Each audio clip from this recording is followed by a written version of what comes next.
بەداخەوە تاوکو ئێستا ئێمە وەکو کورد نەمانتوانیوە لە ئاست گەورەی ئەم کارە ساتە مرۆیە بین کە بەسەر هەڵەبجە و میلەتەکەمانە هاتووە. باشترین کار کە بکرێت ئەوەیە چۆن بتوانین هەڵەبجە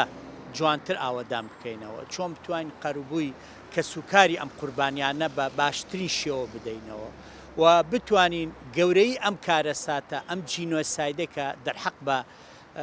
نەک هەر بە کورد دەرحەق بە هەموو مرۆڤایەتی کراوە لە ئاستی نێودەوڵەتی لە ناوەندە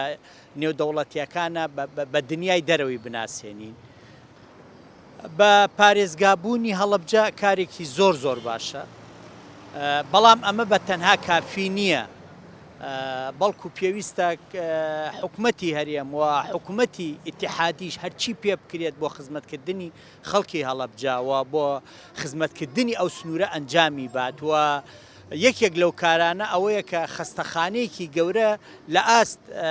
برینداران و قوربانیانی ئەو کارە ساتەیە بکرێتەوە لە ناو هەڵەبجاوە هەرچی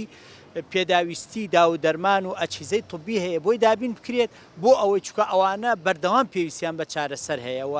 چارەسەری هەمیشەییانەوێت، بۆیە پێویستە بەڕاستی حکومەتی ئیتیحادی وەروە حکومەتی هەرێمیشی پێویست بێت بیکات لەو بارەیەوە.